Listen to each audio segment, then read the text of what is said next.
So if you can ask right questions and you can see the right patterns, you'll be better off versus not seeing them. And that's where the tool set of process mining allows you to do that, because it's not a one thing. It's kind of a set of things. Process mining, right? So many different ways to look at information. It's one of the most important skills employers are looking for in the business world today: process mining. Welcome to the Search Bar. I'm your host, Adam Sparks, and on today's episode, we're talking with Vishal Shah, Associate Professor of Business Information Systems at Central Michigan University.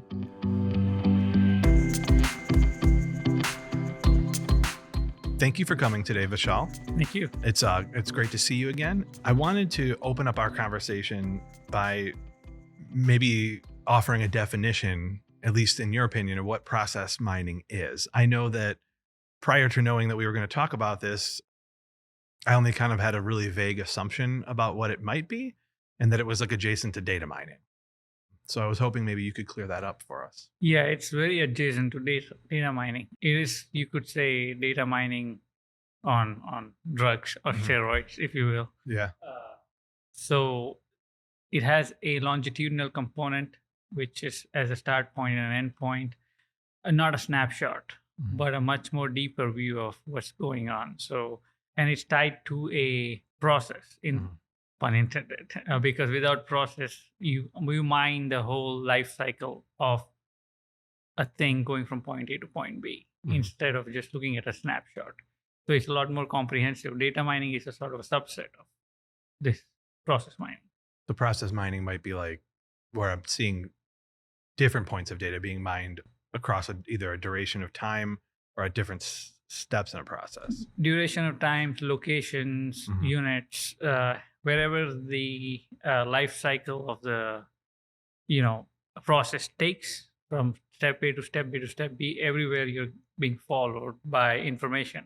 And if you mine that information in real time, that's what the goal of process mining is. So it's a lot more than data mining. Data mining is some of the techniques that are used in process mining. Right. It depends on data mining under the hood in many cases. Right, because you need to have that reliable data at those different places in the process for it to be beneficial for the business or the individual who's doing it. What would a good example in your mind be if you were telling a student about this? Like, what's a good example process that could be data mined for benefit? Maybe there's like a personal example and sort of a corporate example. The personal example is like, you go and you buy coffee. You want to make sure that you only pay once for your coffee. You don't pay twice. I'd rather not. Yeah, I would rather not pay for coffee, but that's I'd like free coffee and free dumplings. Me too.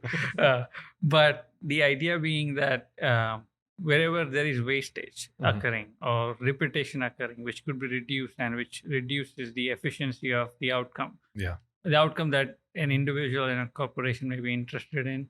If you can see that at a visual sense and you can kind of pinpoint that this is happening, then I can reduce. So for example, when I buy a big company like Dow Chemicals, for example, want to buy something from someone, right? And they have a vendor that is selling them. And if the payment process is automated and maybe it's done twice or thrice without knowing it, and they might not know that is happening unless they actually mine the entire value chain that goes through that. And then they will see that this is happening. Okay, we can reduce that wastage here. Maybe we want to track where the information is coming from. So that type of thing. And it's very useful for operational efficiencies. But that's not the only case, but especially things like carbon footprints, finding out where your sourcing is coming from, who is doing what in your supply chain, sort of a transparency into that transparent nature of that, as transparent as you can make.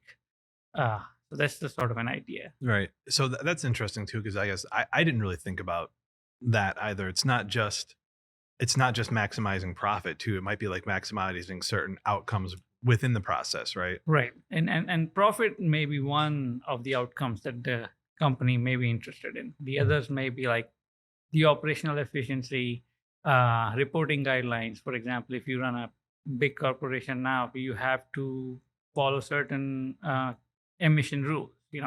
and you want to know where your process is emitting the most, or where is the production is, where you should focus your resources so that you can reduce your emissions. So I Mhm. need to find that out, and I all of the information is diffused in my uh, procurement and production lines, for example, right? So buy something and make something, but all of this information is in chunks and it's not unified. Process mining sort of lays the groundwork to make a unified view of how to see that, and then if you uh, find that this specific product or this specific plant is responsible for most product carbon emission, maybe you could do something. You can engage in carbon trading at that point, or maybe change the raw material that goes into it, Mhm. or find an equivalent raw material. So there is different objectives other than profit Mhm. that might be served by this process. Yeah. It was weird because, like, for me as a person I'm way off in other Right. areas professionally, and I heard about it, I'm like, man, it feels like that's like you got to be like really into efficiency. But as soon as you said that, my brain started saying, well, yeah, you have things like admissions or regulation requirements or safety, right? There's Right. probably, especially for really large operations, you're talking about like Dow Chemical or like a if you're Coca-Cola or General Motors or something, like safety can probably like where people are being hurt Yeah. or being prevented from working might also be able to be identified in something like this, Right, right? right. And for example, even admissions, you said for like universities, Hmm. admission process and the student progression process, Hmm. because student goes from freshman to sophomore, junior, senior, and universities would be most interested in improving their graduation rates, so on and so forth. Yep. See where delay is happening, why that delay is happening, what is the cause of that, like what unit is responsible in or maybe related to the delay. Hmm. That can we do something about that if we can map that journey out. So we have all this data that is sitting with us, and process mining is set of tools Hmm. which relies heavily on data mining as underlying algorithms, Right. but it is to the next level of data mining because it's sort of a chain that is not done. And before we get into some of the details of how you do this too, I think the thing that struck me as interesting, again, and just kind of thinking about it before I knew you were coming in, was that these processes, some of them that we engage with every day, they're massive, but they're generally invisible, right? Like a process, if you and I were able to sit here and define a process, it can be, anything that has more than one step to Right, happen. right, But like, you're talking about that coffee, right? There's so many processes in place before coffee shows up at a coffee shop correct. or before your box shows up from Amazon, right? Like for you or I, like the process seems pretty simple or pretty invisible until it doesn't work, Right. right? And this is helping people make those processes less likely to fail as well, I would assume. So fault tolerance is yes, Mhm. because it depends on what is being looked at. So for example, if it is generally a normal structure like order to cash in the sense sales cycle. Yeah. If a company is interested in how they have a product and they sell a product, and there's a generally defined steps for that. Are you deviating for that? That's not mission critical, but getting the um, you know raw materials for your defense organization, Right. for example, that's a critical thing. You don't want to break in that, Mhm. and that is important. So there's a different view of that in terms of what key performance indicators you would look at that domain versus sales domain versus production domain. Mhm. Those change, but the applicability of creating transparency from one point to another, because usually it has been so diffused so far. As a consumer, we don't really think about the process Right. that goes behind it. But the company's competitive advantage and also regulatory compliance depends on how well they can execute these repeated transactions. Yeah. And if they can do it better, they found something wrong, they can improve that, and they can see that change in their either in their compliance, either in their bottom line, either in their corporate social responsibility KPIs, anything that has an objective function. So, for Mhm. example, I want to achieve something. What goes behind achieving that? And can I see all the data lines that go into achieving that? And I can see, well, this is not really that useful. Can I then change that? can I impact that? And the next step then happens at the big corporations, like, for example, Dow or Walmart, is automation. In terms of, if something is repeated, and if it's not really value added, maybe that can be automated by something else, and it will take some lower time or lower resources or Right. fewer resources, so that I can get to the same point. And then I would assume you could data mine an automated process as well too. Right. So Right. so it kind of works both ways. One is the input to what you need to automate. You have to find that out first. Yeah. When you look at your own data with that level of granularity, you can start to understand what needs to be automated. And once that is automated, does it feedback and say, well, is it actually improving what we wanted to improve? So kind of like a two-step. Yeah. What attracted you to this type of work? I'm curious, like, do you see yourself as are you a very efficient person, or is your brain very efficient? Not or is really. it, no, I'm just, yeah. What got you here? So one of the things is what we already have in place. Yeah. Because as a CMU is University Alliance School, and we have a very good SAP program and Yeah. ERP program. So ERP is kind of a centralized warehouse of information, right? Everything goes inside that. So if people are going to put their process data, which is sales, procurement, production, anything that has to do with running a business or running a unit, Mhm. that goes into a centralized database like ERP, SAP. Yeah. We have a very good program with that. So if we can leverage that to mine all the information that ERP systems generate, because Fortune around Fortune 500 to 1,000 companies, they all use SAP or similar systems, Yeah. and they have this treasure trove of data that is sitting with them, but it's not telling them a whole lot beyond what is the daily operations, right? Mhm. So if then the next set of techniques called process mining comes along, Mhm. and then taps into this data warehouse, and then it can tell us what was wrong with how you were doing the process, or can you improve something, or is it perfect, or something like that. So we already have the infrastructure to teach ERP, which is SAP, right? And Central is known for that. So what is the next logical step is to take all this information and understand how to reverse engineer that, so as to, if we were making any mistakes in actually doing this transaction in the first place, it would tell us. So that got really started me to think about, since this came along in actually, this started in Netherlands and Germany, process mining as a field. And well, it's perfect pairing with a data warehouse, like ERP, a big data store. And we are teaching these things at College of Business anyway. Yeah. So if you can put it on top of what we are teaching, then people will be more prepared for the jobs. And the same companies that are using ERP also are going to use process mining and using process mining. So for you, it was an educational motivation then, right? And research and education. Yeah. Yes. Yeah. So- And fun. No, it's just right. It's fun. I want to take a tiny little bit of a step back, just so that we don't leave anybody in the dust on this, because I know that if I didn't work at Central Michigan University, I would have no idea what ERP and SAP is. Can you give me a real quick definition? Everything that we do in our daily life, like buying a product or selling something, or going to Walmart and getting something off the shelf, that supply chain efficiency you said has to be coming from somewhere, right? Yeah. Somebody has to store all this information in unified format. And the 1,000-foot view of this is there is a centralized system called ERP, which is broken into many parts, like production, sales, procurement, and manufacturing, warehouses. And all of this data is talking to each other. So we as a consumer get our products on time.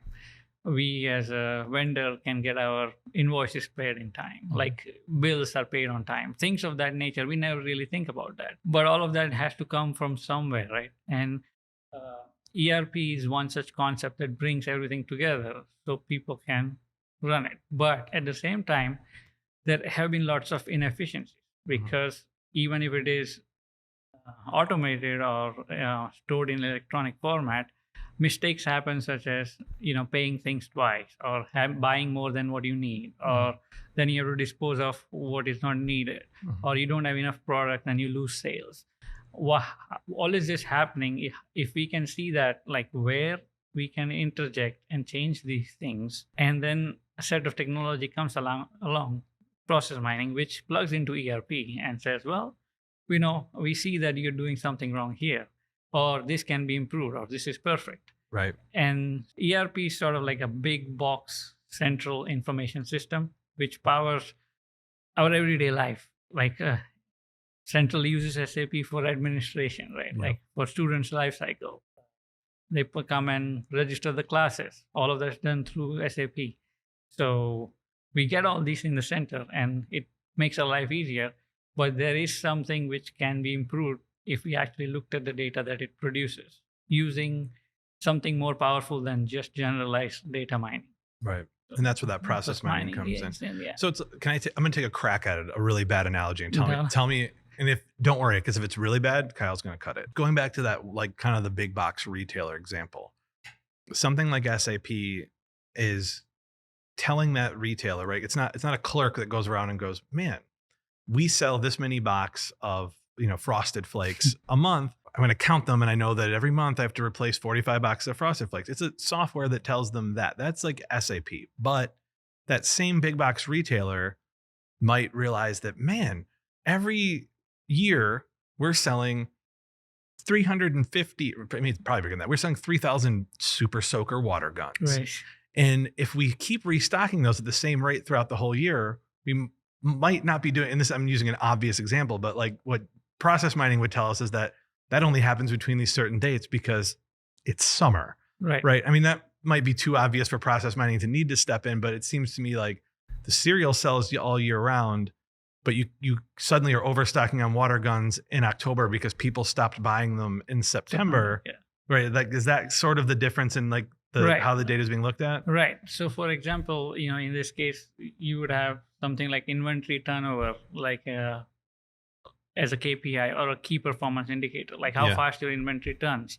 And you manage that as a big company. They should manage that okay, this is my optimal level of inventory. But even then, shocks in supply chain, shocks in geopolitical situation, all of these will change that calculus. And if we know that information earlier than that happens, and how would we know that if we only look at the data that is actually coming into our system? If we just sit back and let the data come into the centralized database and then we work on that, that's not going to help us a whole lot. So what this is doing is trying to see what is coming in this big central database, and is it according to what we wanted, and say, well, okay, now we are sensing that, okay, this country in Africa is not going to produce this much. Okay, then we need to shift our production to here. But how do I know that? Because my vendors in Africa or my suppliers in Africa are not really sending me this stuff on time. But that would take a long time to understand within ERP, because for that to surface at the higher level, I have to wait till, and if I had something that is plugged into this, the data flows, where I can see where it's happening earlier, then I could shift. So I could manage risk more effectively, if you will. So, and ERP is a great improvement over what we used to do using pen and paper. Oh, yeah. And SAP is that way good. But even SAP has wrong rules that are coded into it. Yeah. And what if somebody has coded the process wrong and is following that same process because it's automated, and then this person is getting paid, instead of once, twice, and well, of course he's not complaining because he's getting paid twice. I wouldn't say anything. So, but we wouldn't know that if we really didn't do the proper audit. So it's kind of like a very high level auditing help also to understand what we are doing, and it can be applied to internal operations outside your company, interfacing operations with partner companies. So depending on where you apply these set of techniques, you can get different results. Does that make sense? It does. And in a process like this, I have to imagine that making sure that your data is accurate, that the data that is being observed through the process mining the process mining process. That feels really weird to say, but through the process mining, as you're doing process mining, making sure that those data points are accurate, probably has a lot of value, right? So if a company is preparing to make like a cultural shift from being more like where our success is based on the performance of individuals versus the efficiency of a process, right? Right. I guess two-part question. One, that must be hard for some organizations to swallow because it must feel scary to do that. Right. And then two, how difficult is it for them to make sure that the places that they're about to measure are actually giving accurate data, Right. that their data mining is good enough to be process mined? Yeah, I think it's a great question. I think data quality is one of the most important thing that Mhm. is goes into the process. If like garbage in garbage out situation, Right. if it is not a proper representation of reality, then there's no point in mining that, right? Right. And so there is steps in place to and where the interface happens that to make sure that this is actually good, or at least you start with a good sample that is representative of what is going on. And this is where it connects to a deeper area of you might call data engineering, Mhm. where the data is massaged in a way that you can actually use it. Mhm. And there's lots of infrastructure already developed for real time things like streaming. Netflix, it's a real time streaming platform, right? And then imagine that, but for a business level. Uh, Instead of Netflix, we are talking about sales and procurement. Sure. Same thing, but different end product. Mm. But the same data pipeline should exist. Even if it doesn't exist to 100%, it should exist to an extent where you can start to apply process mining. If the data is not clean, then obviously mining the unclean data is not going to tell us a whole lot. So for that thing, there is three real important information that is needed, like a timestamp when an activity happens. Mhm. What is an activity, and how do you identify that? So, and a unique identifier of step A, what is step A and when did it happen? If you have these three information as data point, you can then start thinking about process mining. Mhm. You don't have to have all the data in the world, but anything that happens, you have to have an identifier what that is and then when that happened, because timing is important in process mining. So if you have a timestamp, the description of what is happening, and a unique way to say this is a different event than other event, so an identifier. Once you have these three things, you can think about applying process mining to that data.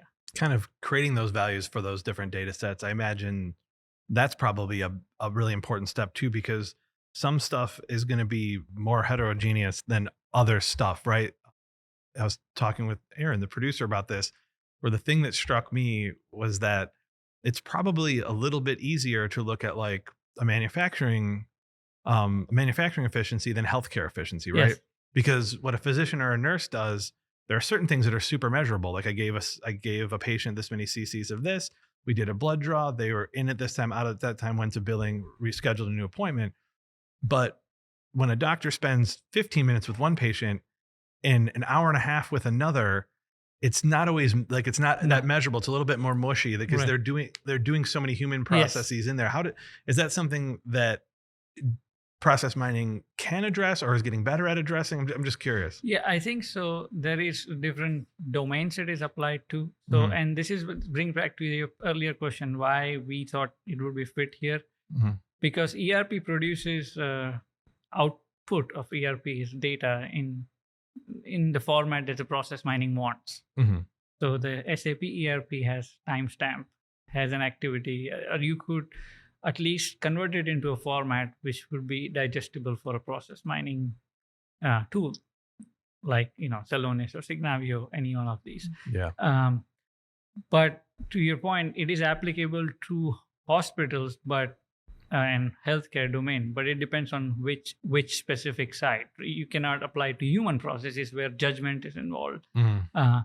But something like like the payroll for the healthcare, Mhm. because that's a big data producing pipeline there. Mhm. Also with the patient journeys, like for example, if the patient is being transferred from one to another.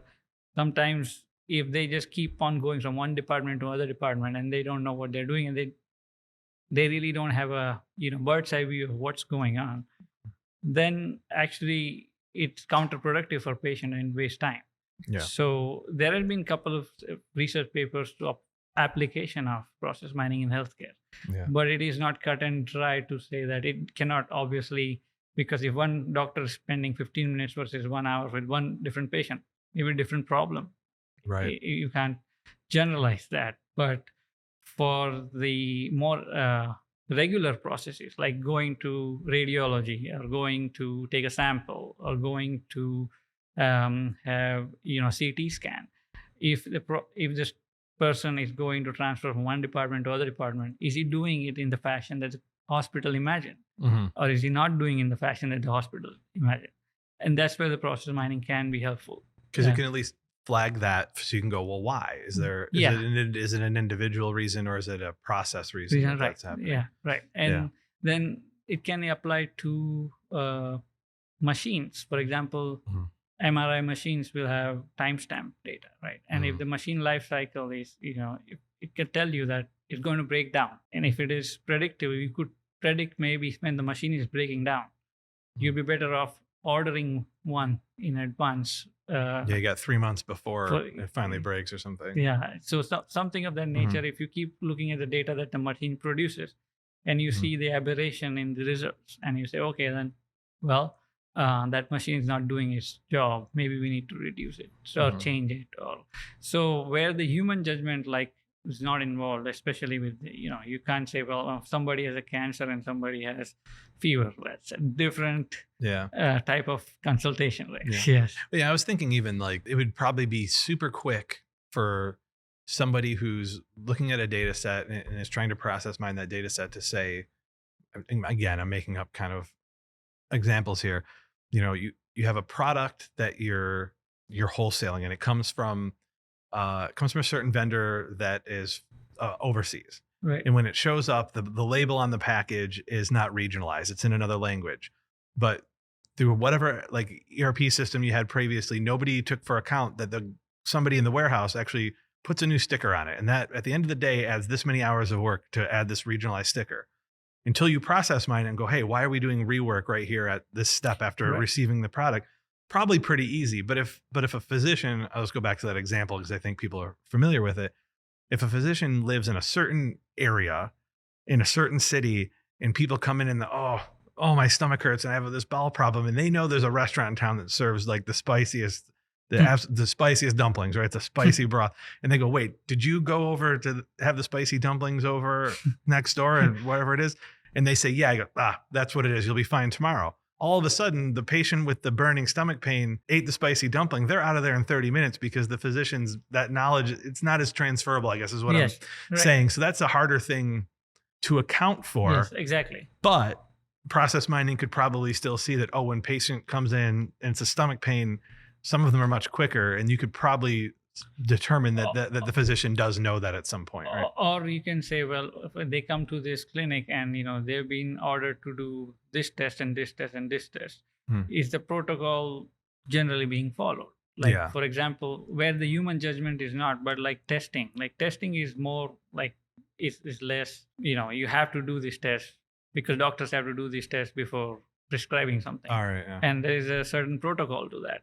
And if this protocol is being, somebody's doing one test again and again and again, or somebody is not getting an appointment to a specific clinic because it's overloaded for whatever reason. So what is those issues can be fixed where there is no human judgment about illness involved. Right. So those issues of machine life, X-ray machines, MRI machines, and that type of thing, payrolls for healthcare. So where there is not, I would say, subjective evaluation of patient health, which obviously is not something that I cannot codify that. So I cannot obviously. Not yet. So we want to make sure that we're not going into the hellscape of the software is listening to you and knows whether you're being honest with yourself. Software is always listening to us. It is.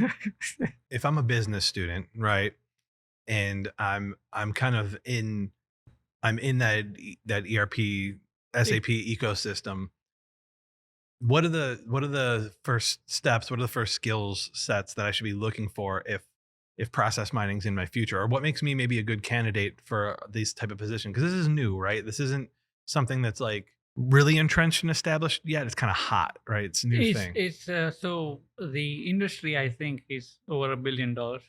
Yeah, so Uh, it's already huge. yeah, and it's growing at I think 40% compounded growth a year. So it's growing very rapidly, Mhm. especially the established base of companies using ERPs, Right. because they need to then get efficient and better about their own operations and their own processes. Mhm. So it's growing very quickly. But to your point, the process mining is kind of applied to all disciplines mostly. It's not as something that an information systems person will do, or finance will do, or Mhm. a healthcare person will do, because what is the core of this is that if you can see what is happening in under the hood, Right. you can obviously improve that.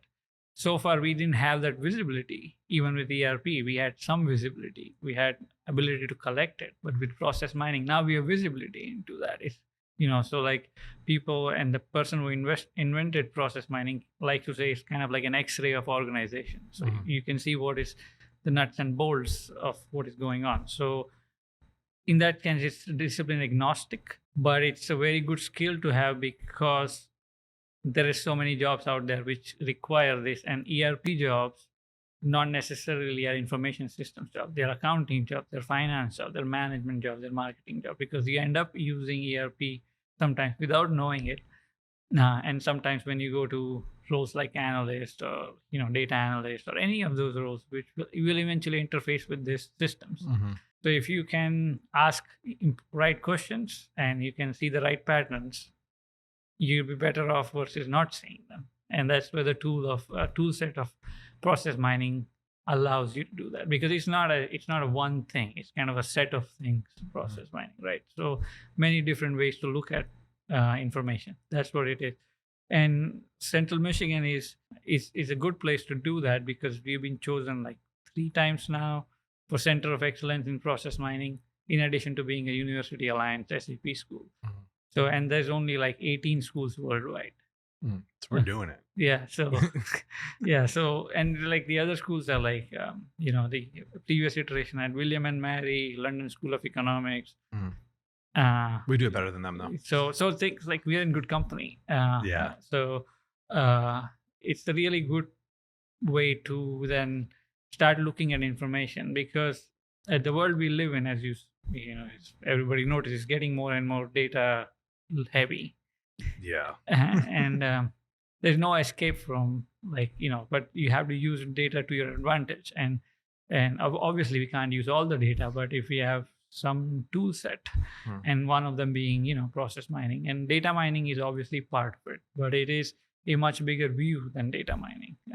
Data mining is very localized to for application. This is a lot more generalized and can be applied to many places. And companies like Celonis, which has supported us, and SAP, they have great tools. So if you go to market with saying that I know these things and these are growing, your demand obviously going to increase. And So you're saying that you're seeing those students kind of from all over the College of Yeah, Business, right. right? Like we're the Yeah. first class we taught was like we had photography or cinematography majors. Yeah. That is biology majors, Mhm. so statistics majors, computer science majors. So it's not really anything that has to do with information systems per se. It's kind of a It works nice there, but it can yeah. It's kind of like a word processor, right? Everybody uses it. yeah. And if it's in the phase where you can master it, it's taking off. Mhm. So the currency is much higher, because it's applicable to many domains than just a specific algorithm in data mining. Yeah. So, So really for anybody who's interested in going into a field or profession and being able to improve it, or research, even being able to improve the efficacy of research. I didn't even think about that when we were talking earlier. You mentioned the biology students, and I was thinking that would work too. So this is a set of classes that you can kind of attach it to any area of study, right. really. And I think it's more of a mindset. And once you have this mindset, you can pick up right tools like Celonis or SAP, and then you can certify in them, and then your value will increase. But the idea of how do I look at what's going to happen tomorrow? I have to look at what happened before that, Right. and this makes it somewhat easier, not easy, but gives you a vocabulary, gives you some sort of a translation mechanism, technical mechanism to look at all these, so that you can then say, okay, I want to, I have done this much, and this is going to be. So process mining is usually becoming part of many jobs, and there is certain jobs like process mining analysts, process architects, which are separately just doing process work, but it is also becoming part of many other jobs. It's embedded into job roles. So that's like if you're that type of work. Yeah. Are those specific roles that have kind of process mining in the title? Are those the type of positions that you see young people getting off most, or is it other areas? We have some students getting those, but more often than not, they ask for this in addition to something else, because this is a up and coming area where companies and corporations basically are also figuring out how to use that. So if they would like somebody to have this knowledge and use the data, because a lot of time company data is just not being used. But if you do have this skill, you can use it to advantage of your advantage, to the company's advantage, to organization advantage too. So they're looking for that professional in their area to come in and go, hey, we have all this data sitting here. Yeah. We kind of know what it does in bucket A, B, C, and D, but we don't know how it gets across. Yeah. And it's getting more and more traction, because, as geopolitics change, as there's talks of people like recession. Okay. But what do companies want to do in recession? They want to save money, right? Yeah. So how do you save money? You look at what you're doing and saying, where is the wastage? Well, how do you look at where is the wastage? And so this is sort of a skill which is applicable in, different, I would say, time epochs, whether it's expansion of economy or reduction of economy, because either way, you want to do better than what you did yesterday. And the only way to do that is to kind of look into what you did. This kind of like gives you a window into that. So it's that really. Yeah. If you're going to, to be a little bit grim about it, like it's a field where if you're going to make a reduction in process or a reduction in employment, you want to make sure that you're doing it in a way that makes sense, that is ethical, right? It's not it's not Office Space where the Bobs interview people and they just fire who they don't like, kind of. I think it's kind of like the conception is it can come across like that, but it is not. It's been used as not as a reduction of workforce situation, but you can allocate your capital better. Yeah. So for example, if a certain thing is not getting done and your people have more slack in other area, you can assign them to that area. This is how it's been used. It's, as far to my knowledge, it's not been used as cost cutting by cutting heads. So there's not going to be a cool movie with George Clooney flying around firing people, and he's not Axeman anymore. He's a process mining Terminator. It's more like somebody looking at the chart and asking what's going on. Yeah. They probably won't be as handsome as George Clooney. Some of our students are as handsome as George Clooney. All right, some of them. What do you feel like our students are doing to stand out here? Right. What makes them set apart? Yeah. So I think it's one thing is we are certifying them. We are certified, roughly 1,500 to 2,000 students, I think, anyway. Wow. More than that, including this year, into this, certificates. And they take classes in this area. They've also, once they take classes, what we have done so far is we have paired them up with the companies. So like we have a set of companies that are interested in process mining. Some of them like Dow, Infosys, Celonis, PwC, SAP. And so we have these students go through these certifications and then assign them to these companies, where these companies will give them a data set. And then they will work on that data set and present their finding back to the company. And if they do well, they can get scholarship money. And we've had 2 of these events. And the company behind process mining, well, it's a leader in process mining in Salonis, Yeah. has supported us with scholarships. So the people who are, doing well, they can get scholarship, they can get, interviews, that type of thing. And we've done that now twice in last 2 years. So it's second year we have done. Next year we'll do it again in November. So students are, and this is, I think, one of the very few schools, given there is only 18 of these centers worldwide, is trying to do this. And we are sort of a leader in this space, and we are backed by a good infrastructure with ERP. So it kind of fits in that, and then the process automation and all of that. So students have been doing well, and they've been recognized. Some of them have gotten jobs through these events. They have got money through these events, and they go out and say, well, I want to. It's not a typical case competition, because they actually work for a much longer period with the company than just, one day. Yeah. It's not like we are giving them data set and saying, give me the result tomorrow. So we train them, we let them work with the company for anywhere between 2 to 4 months, and they can work. There are mechanisms that we are devising to make that happen. And at the end of every year, they come back and present to the companies, and there'll be anywhere between 5 to 10 teams, and then they can gain money, scholarship, and recognition. So our students are doing well. We are hoping to expand this more. Yeah. And it's a great investment for that company too, I imagine, because they're helping mold a workspace that, I mean, ultimately they will profit from more people being functional in this workspace.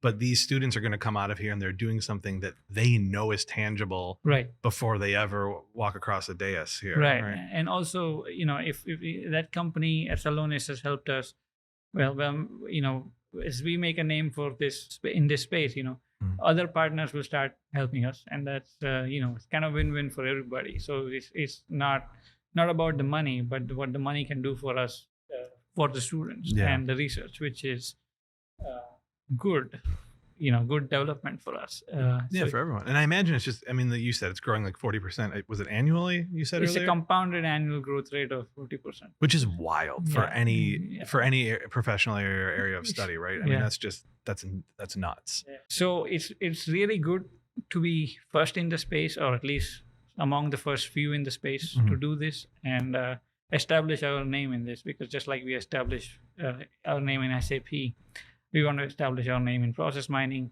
and how they talk to each other. And that it gives you a good, visibility into companies, and that basically it's all about creating this ecosystem of students, research, corporations. They work together to sort of elevate the standard of what we are doing. Yeah. And don't forget, if you're a student or you're a researcher and you want to bring this into your area too, it's not just for business admin or finance people or SAP people either too. So there's lots of research. It's also happening now in America. It used to primarily happen in Europe, because they started in Europe. They started in Netherlands and Germany. Yeah. So, but there's a lot more, and there's a lot more scope, because companies are all headquarters. A lot of them, big companies, are here. So that's awesome to hear. Let's create a couple examples for people here that they can really relate to. So if you've listened with us so far and you're like, I still don't get it, because in a weird way, it's a concept, right? Like us sitting here and talking about the particulars of what you might read in the software isn't as valuable as the ethos of being able to do this big thing, wrap your head around it. So like let's think of an activity that we can apply it to. Well, what do you guys feel like a workout regimen, right? Like, could you process mine your workout regimen, right? If you had a fitness goal. I think workout regimen is okay, but it's one activity in your day. So I think your timeline should be longer than just one activity. So what you measure all the things you do for your wellness. For example, one day, if you the unit of one day, and then in unit of one day, how many hours you spend working, how many you're working out, and if there is something that you have, time off, you are. So now you're looking at, well, I just want to reduce my on-screen time, but then there's an app for that. But you do that, but once you do that, maybe you spend more time somewhere else to compensate for that unconsciously. But you might not realize that because the app is telling you that, hey, I block your screen Yeah. and you're good. But you may be doing something else in lieu of your screen blocking, which you may not even register. Mm-hmm. And if you have information about that for that unit timeline from start of the day to the end of the day, and then say, okay, I'm using less screen, that is good, but I'm also doing this, and I didn't really realize that I'm doing this unless I take a step back and say, well, in its entirety. Mm-hmm. So it's a sequence of activities that are being repeated. Are they good for you? So that's where your objective comes in, right? Like, what objective do you want to have? You want to be healthy? You want to be, you want to go on vacation and don't do anything? Then it's obviously a good thing to not do anything, right? Yeah. So but yeah, so everyday life you can think of it as a longer timeline, a day timeline, and a different task in a day, where instead of optimizing one task, you're optimizing the entire day. Right. So maybe the difference between even broader than that person, like if I'm trying, tell me if I'm doing it right, because you're the expert. If I'm trying to apply, he's definitely the expert. If I'm hearing what you're saying, it might be the difference in, like, if I'm trying to have a more efficient or more health, whatever my goal might be, I want to sleep better at the end of the week. If I want to look at what I'm doing, and I wanted to kind of process my own process, my own day, my day being a process over the course of the week. If I write a to-do list, it's not really process mining if I only look at what I did or didn't do in the to-do list. I really need to be writing down everything that I'm doing to some degree. Like, it's not about, here's my goals, I met these goals, or I didn't, I got less screen time, or I didn't. It's evaluating it all. It's kind of going, I ate this, I woke up at this time, I did this many miles on the treadmill, I took my lunch at this time. It's kind of doing that for a certain duration before you can really evaluate it. Right. So, for example, the smartwatch, the data from the smartwatch, that's not just 1 point data, but it's giving you the whole day's information. And then maybe you add something else to it, and they say, this is happening. And then you look at all of that, not just your to-do list at the end, and say, well, I did this, I didn't do this. But if you look at, if you're not doing something repeatedly for, 1 week, maybe you want to find out a reason why that is not happening. Right. Other than just, I'm not doing it. I'm frustrated. I'm supposed to do it, but I'm not doing it. Yeah. I find out every end of the day, well, I'm supposed to do it. I'm not doing it. Mm-hmm. Well, there has to be more nuanced understanding of what's going on in my day, other than just one activity where I am blocking my screen time. Okay, that's the happy activity, and I can see that, but I cannot really see anything else that I'm done, and I cannot see that just from the result. Yeah, I have to see it, the entire chain, and so that information already exists as far as many organizations are concerned in their ERP systems. Yeah, and then if you can just plug that and look at that, then you can say, well, and then the same goes for the day, but it's hard to automate it as far as the day is concerned. Yeah. I just think that's an interesting way. I think it's an interesting way to look at it, because probably these young professionals, as they're getting into this too, like you were talking about, that quality of data is so important, right? If you think about it for yourself and then apply that to a company that's made up of many people and many smaller processes, there's probably a lot of things that are more the checklist than the actually kind of recording it as you go. Right. And you sort of have to replace the quality of the checklist is so binary, right? Right.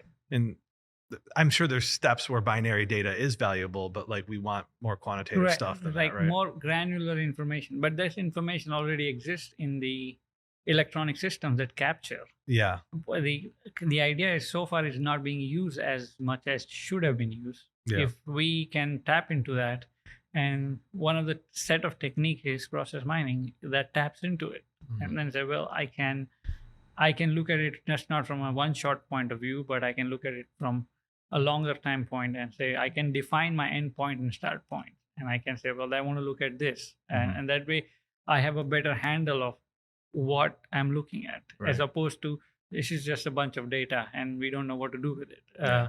So it doesn't really minimize the value of data engineering, if you will, or quality of data. It's very important. Yeah. But at the same time, it gives people a mindset to say, well, it's more than just a binary yes or no decision at the end. Impacting all of this. Let's start looking at what we are doing at a longer timeline. So Do you feel like you could process mine anything then? Like just It can be a kind of a dystopian thought to think about that, but I don't think that can be done. It can, it's because we are so fragmented. right. It's mostly suited for big organizations. We have a centralized systems which we can tap into, because although we talk about mining the data, we don't log our activities every day 24/7 into some kind of a spreadsheet. No, you could probably barely get most people to do that. I wouldn't do it. I wouldn't do it. No. So but to get the concept across, Yeah. yeah. So really the personal analogy is actually, even though it might make it easy to understand, it's probably very flawed, because most people would probably struggle with being that honest with themselves for a very long time. Yeah. And I include myself in that. I'm not coming. I mean, if that does happen, then it's kind of a Black Mirror episode. It's Yeah, like right. you don't want this. You don't want to live in it where No. every interaction you have is rated by the person. But definitely there are some optimizations that I mean, there's a degrees of granularity and what you want to know and how much you want to know, even within your own data logging, right? I mean, this obviously brings into these privacy issues and all of that. Cybersecurity is a big issue with the companies, and that's where data privacy is also a big issue, because you can't just mine data we want, because if it's coming from a vendor, then you have to take their permission. You have to write contracts to make sure that you can use that data. So there is a whole sort of a regulatory framework that also is sort of evolving with this area. Right, because people aren't just mining these kind of internal processes. They're finding interactions that we're having externally, right? And then what are you mining that's ethical at that point? Right. Yeah. So, that gets really wild too, because again, for those listening, sometimes digital intellectual property, digital processes, what's shared online, the rules around those aren't as solid as things were 20 or 30 years ago. Exactly. Especially in the US, where we don't always function to update laws very well to match technology at a rate. It's kind of after the fact. Right. Like it's one of those things where, I mean, listen, we've all saw Congress try to interview the owners of tech companies. They don't usually come off looking too savvy.